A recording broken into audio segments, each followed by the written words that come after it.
Welcome back, everyone. In this session, we'll be talking about COVID-19, also known as novel coronavirus or coronavirus disease 2019.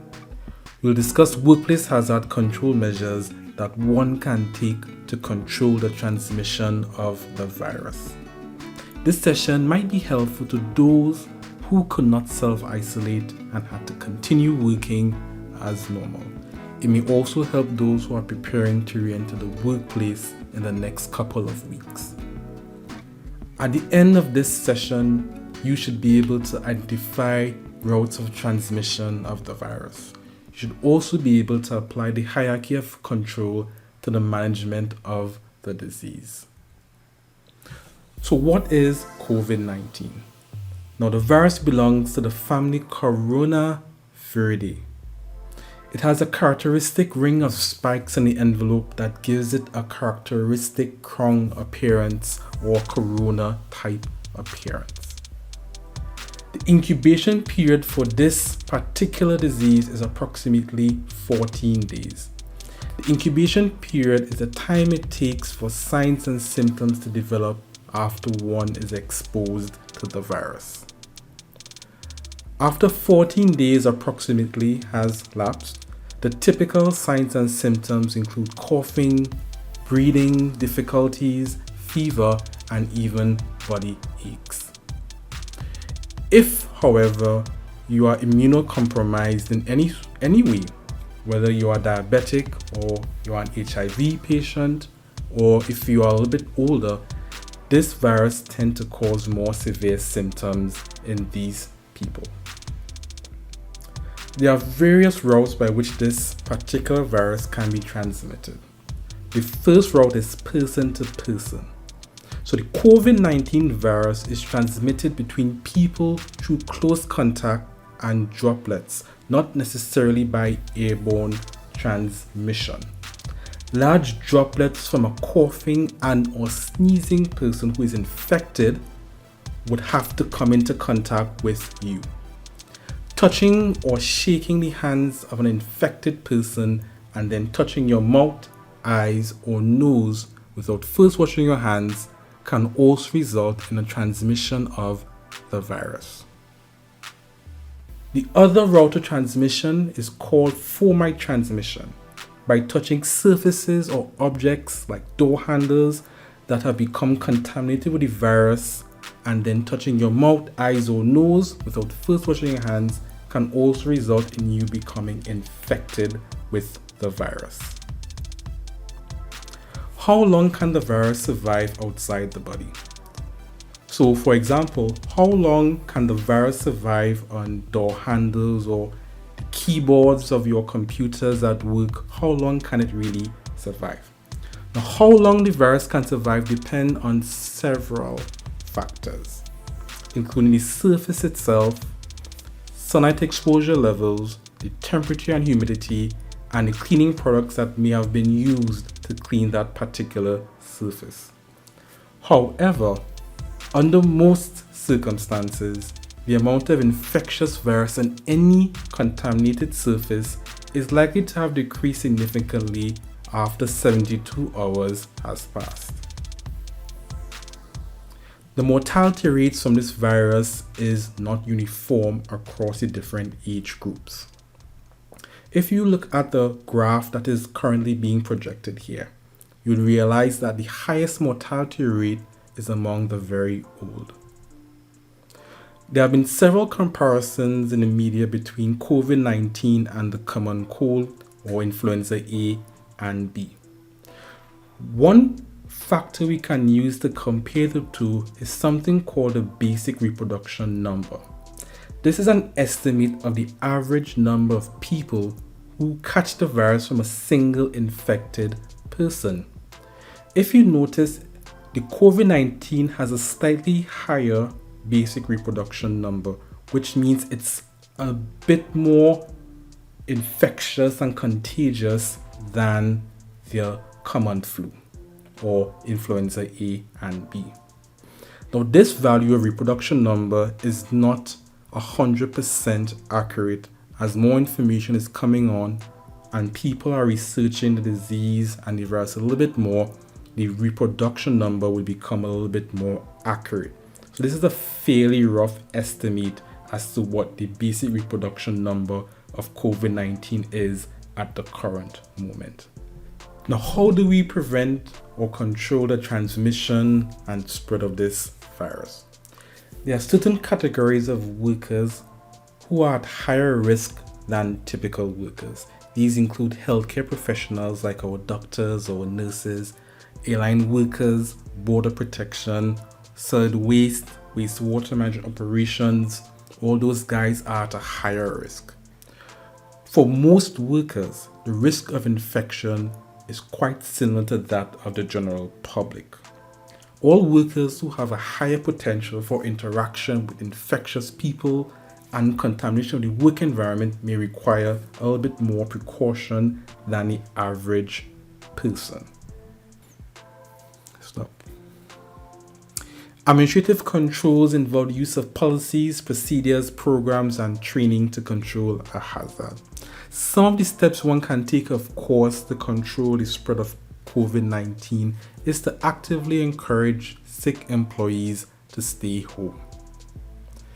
It may also be important, or necessary rather, to separate sick employees who may have started to show signs and symptoms on the workplace. Separate them from your healthy employees, at least until they can go home or receive medical attention. It's very important to emphasize staying home when sick and also to encourage employees to follow proper respiratory etiquette.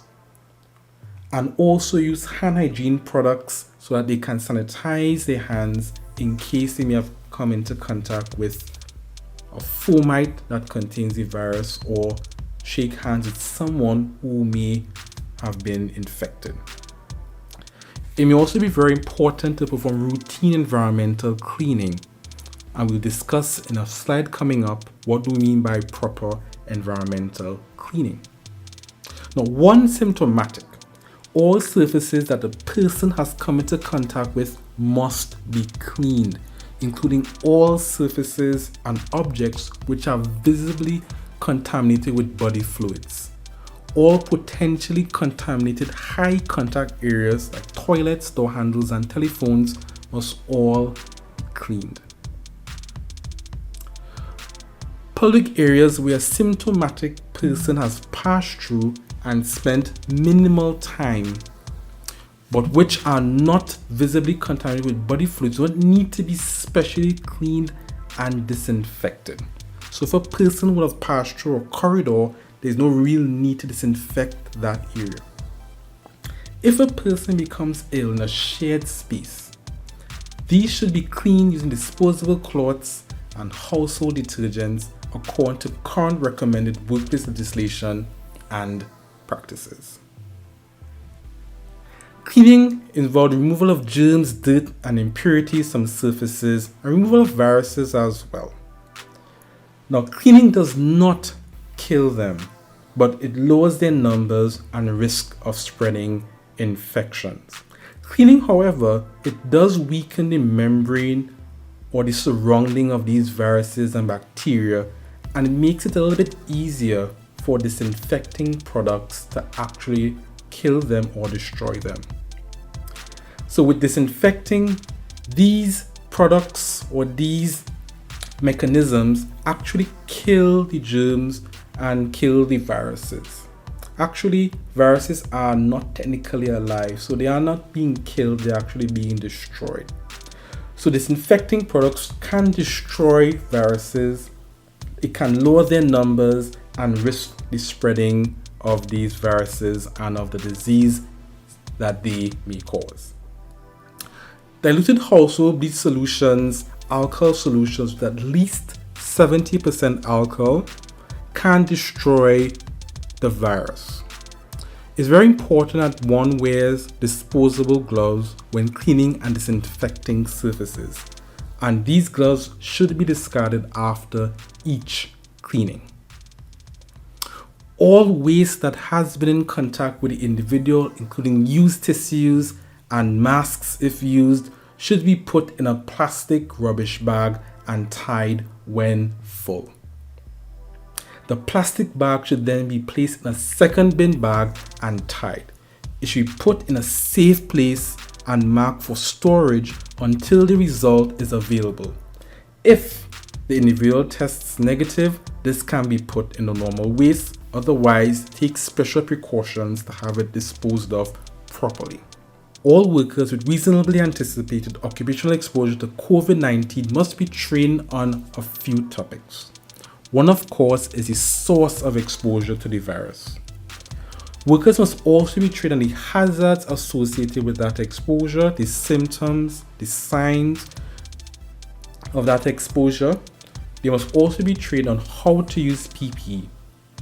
Now, PPE training would include things like when to use PPE, what PPE is necessary, how to properly put on, use, and take off PPE, how to properly dispose of or disinfect the PPE, how to inspect for damage and maintain PPE, and of course limitations of PPE.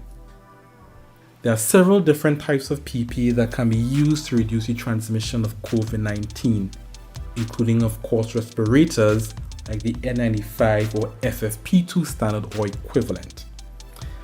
Gloves, medical masks, goggles, face shields, gowns, aprons can all be used to reduce the transmission of COVID-19. Outside of a clinical setting, most workers will not require the use of all of these different types of PPE.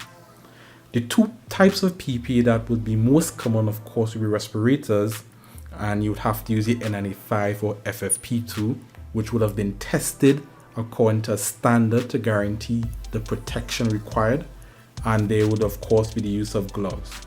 Medical masks may also be used, but that is subjected to some debate.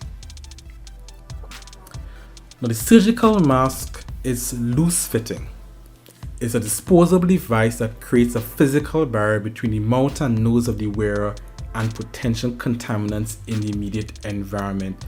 It's really designed to block large particle droplets like splashes and sprays or splatter that may contain germs, viruses, and bacteria from reaching the mouth and nose. It may also reduce exposing others to saliva and respiratory secretions. Now, these do not filter or block very small particles in the air that may be transmitted by coughs, sneezes, or certain medical procedures.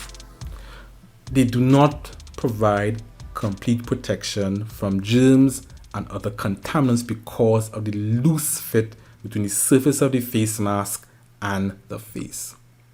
Now, the N95 respirator has been tested, of course, to be of the right standard to protect one from the transmission of this virus.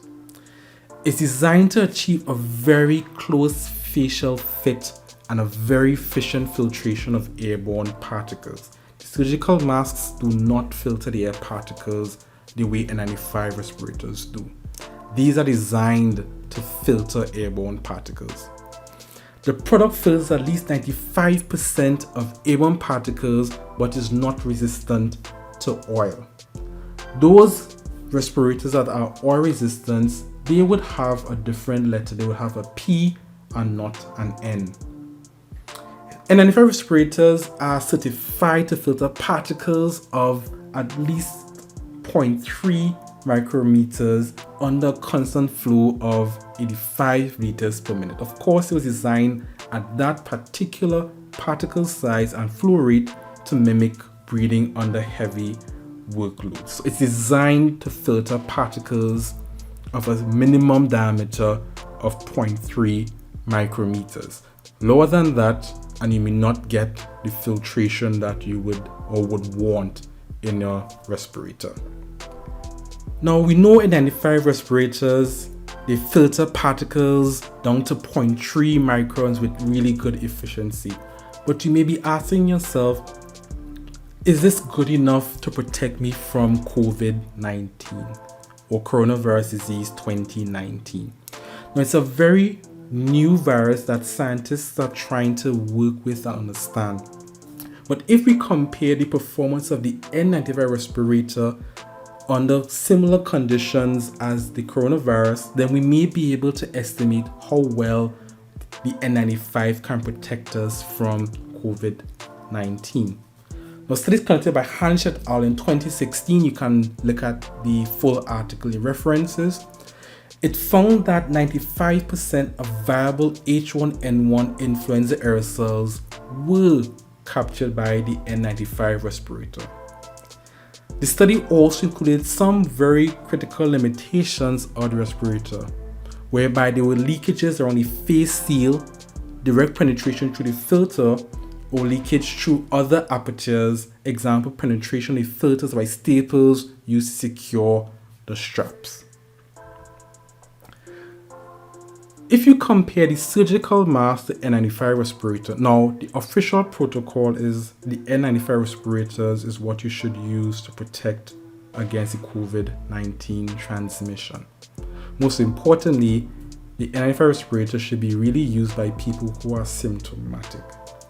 Now, a study was conducted in 2009 involving 446 nurses, and the study revealed that surgical masks were just as effective in preventing influenza transmission as the N95 respirator.